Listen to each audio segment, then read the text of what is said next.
Videos देखने के लिए सब्सक्राइब करें जनसत्ता.com, बेल आइकन दबाकर पाएं लेटेस्ट नोटिफिकेशंस। नमस्कार, स्वागत है आपका जनसत्ता पर। मैं हूं आशीष। आज तारीख है 1 जून और दिन है सोमवार का, और एक बार फिर से हम आपके सामने हाजिर हैं अब तक की बड़ी खबरों के साथ। आज सबसे पहले शुरुआत करते हैं फिल्म इंडस्ट्री के नामी म्यूजिक डायरेक्टर वाजिद खान की, जिनका आज निधन हो गया है। वाजिद ने अपने भाई साजिद के साथ मिलकर कई बड़ी फिल्मों में संगीत दिया था। दोनों भाइयों की जोड़ी बॉलीवुड में साजिद वाजिद के नाम से मशहूर थी।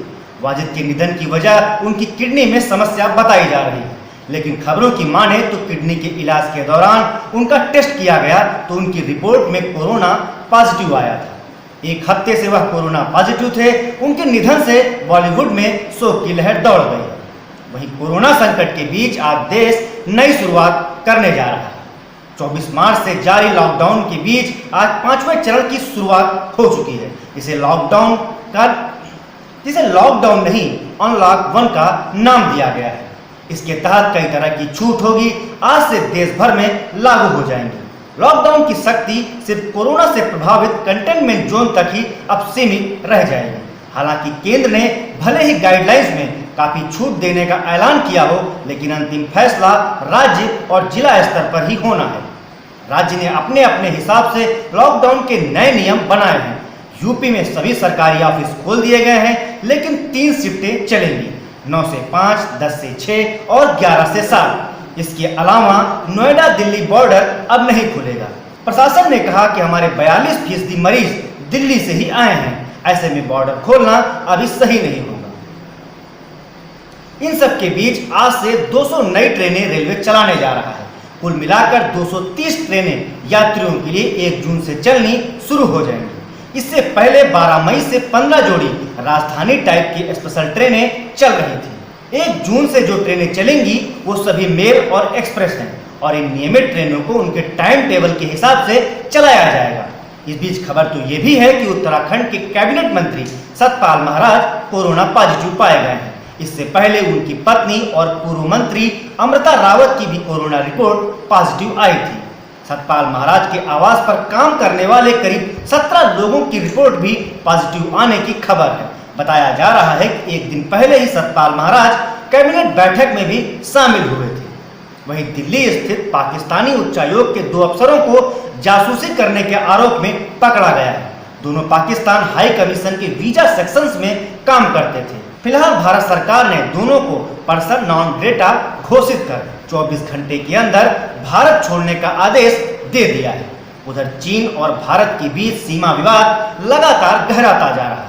मीडिया रिपोर्ट्स के मुताबिक दोनों देशों की सेनाएं अपने बेस पर हथियार और टैंक के साथ साथ कई अन्य साजो सामान इकट्ठा कर रही है। साथ ही LAC पर आर्टिलरी गन भी लगाई जा रही है। आपको बता दें कि भारत और चीन की सेनाएं 5 मई से ही आमने सामने है। इसी क्रम में चीन ने भारत को कहा है कि उसे चीन और अमेरिका विवाद से दूर रहना चाहिए।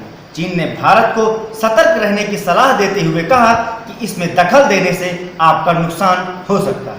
फिलहाल देश में आज से अनलॉक 1 लागू हो चुका है, लेकिन कोरोना वायरस के मामलों में अब भी तेजी देखी जा रही है। केंद्रीय स्वास्थ्य मंत्रालय की तरफ से जारी आंकड़ों के मुताबिक देश में पिछले 24 घंटों में सर्वाधिक 8,380 नए मामले सामने आए हैं, और 193 से ज्यादा लोगों की मौत भी हो चुकी है। संक्रमितों का आंकड़ा अब देश में 1,42,143 को पार कर चुका है, जबकि 5,164 लोगों की मौत भी हो चुकी है।